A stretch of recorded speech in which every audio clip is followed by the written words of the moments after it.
Day, bidya mga day.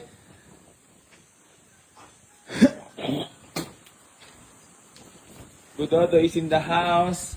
Hello. So ayan, good morning nga pala sa inyong lahat mga bossing ko. Bali, marami pa tayong available units dito sa garahe. Pwede po kayo mag-walk-in. Waste nyo lang po, Boy AC New Garage, General Trias, Cavite. Sa mga gusto po magpunta dito, mag-walk-in lang kayo mga boss. Napakadali kong kausap pa. So, papakita ko lang sa inyo mga boss ang mga available units pa natin dito. Meron tayo dito ang Ford Fiesta na 2011 model mga boss para sa mga naghahanap dyan ng manual transmission mga bossing ko. Naka white plate, registered, complete papers. So, bibigay lang natin ng napakamura to. 158,000 negotiable pa mga boss. Mapapasayo na tong Ford Fiesta natin na 2011 model. Then, nandirito pa rin nga pala yung dito SIR body natin na napakagwapo mga boss.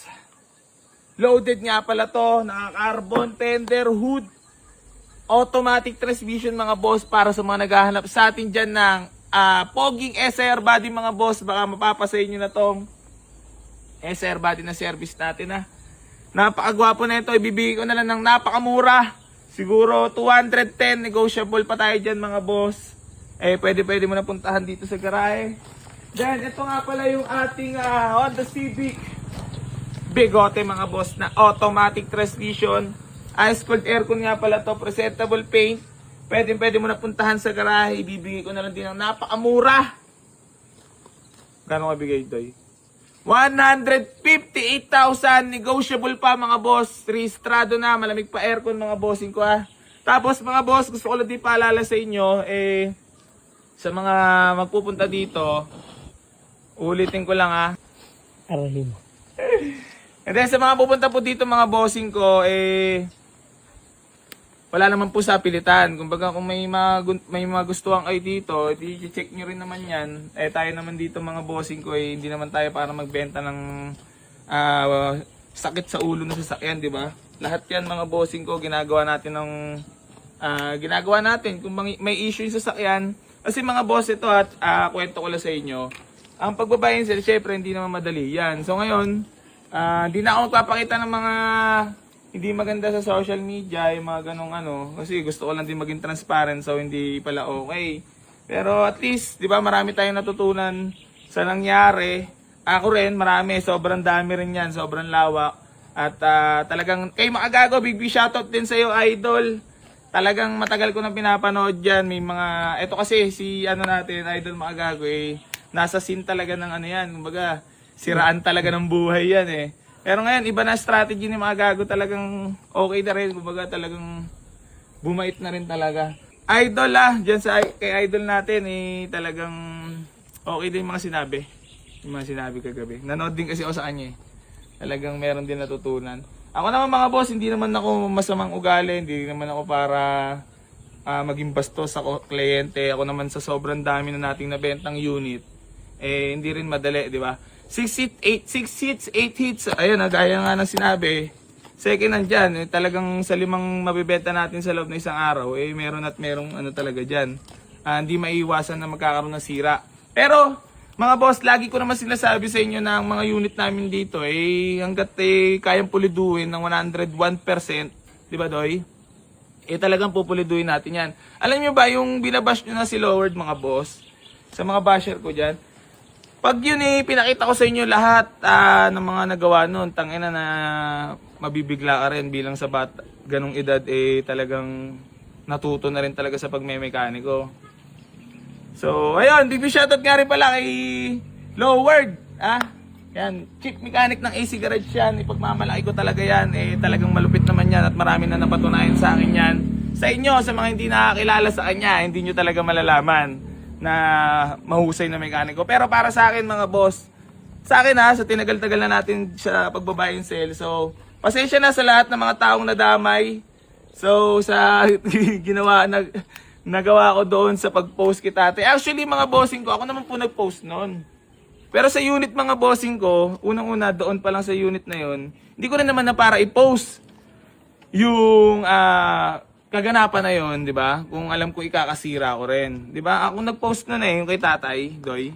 Oh, kahit magsalita ka, okay lang. Reply mo lang ako. Ayun, bali, ako nag-post nun, so humingi na rin ako ng pasensya kay tatay, kay Idol sa F2A, pasensya na rin. Hindi, sagot lang din ako, wala naman palang sinabi sa akin si Idol na masama.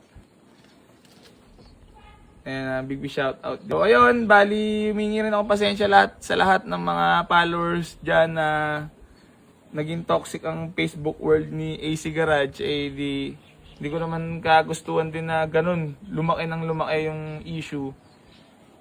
Wala, hindi talaga natin naasahan yung mga ganung bagay. Talagang lesson learned talaga, no? Tsaka hindi ka rin talaga po pwede magbitaw ng mga ilalabas ng mga convo, mga gano'n. Ayun, bali, gusto ko lang din mag-react naman kasi napanood ko yung reaction ni F2. Ako naman mga bossing ko, ang sa akin lang naman, small time business na lang naman tayo, di ba? Hindi na, kung gano'n pwede naman na, di ba, hindi napansin para katulad niya, nagkaroon lang din ng problem. Pero ayun, gaya nga ng sinabi ko mga boss, tapos na yon, back to the reality, back to pagbibenta na ng sakyan, back to good vibes na tayo mga boss. Lahat gagawin na natin yung mga So ayun, bali mga boss ko, pasensya na sa lahat. Naghumingi ako ng pasensya, sobrang gulo na ng Facebook world. So, hindi ko rin naman may kagustuhan yung lumaki ng lumaki. So marami nang nag-content sa atin. Ano na tayo, kumbaga masama na tayo sa paningin ng mga tao, pero syempre sa mga natulungan natin dyan, alam nyo naman kung paano tayo magnegosyo ng pagbabayansil mga boss. Unang-una, hindi po ako naglalaro dito. Pinapakita ko lang lahat ng mga nangyayari na Doy, no?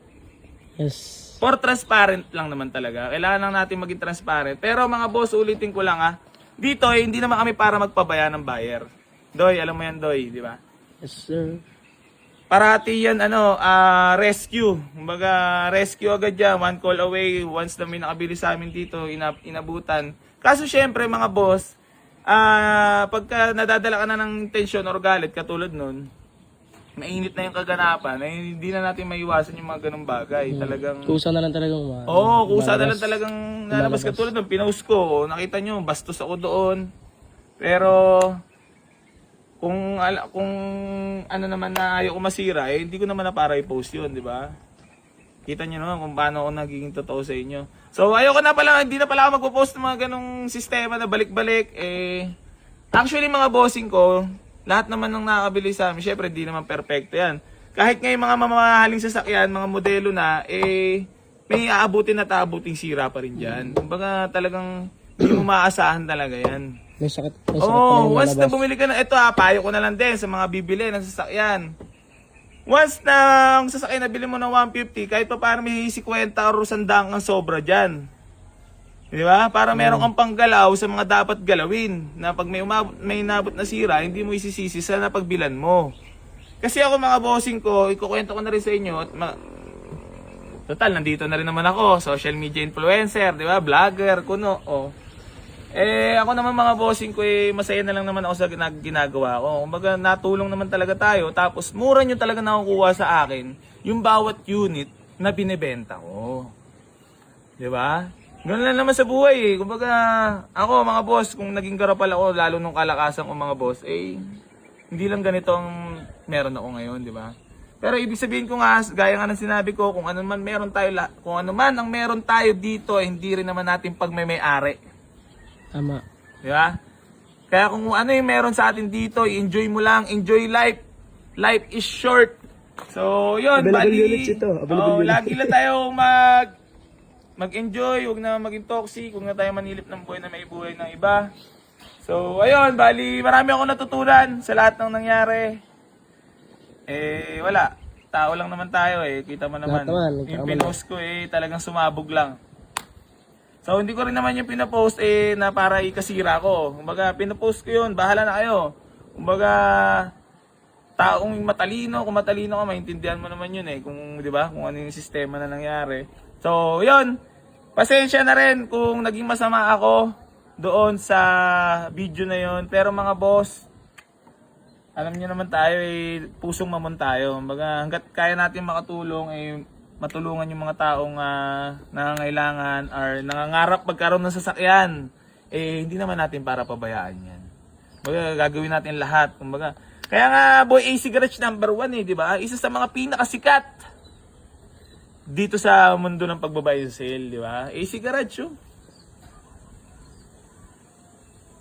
Ganyan lang naman ang buhay. Kailangan maging masaya ka lang. Meron lang mga aral na may mga aral lang din na matututunan ka sa bawat generasyon or pagkakataon or sa buhay. Kailangan mo lang din naman proseso.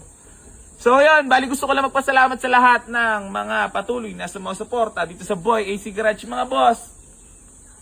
Ako nga pala si Boy AC Garage, 25 years old, CEO ng Boy AC Garage. Gang. Maraming salamat po. Stay Suwabe. humble. Sheesh.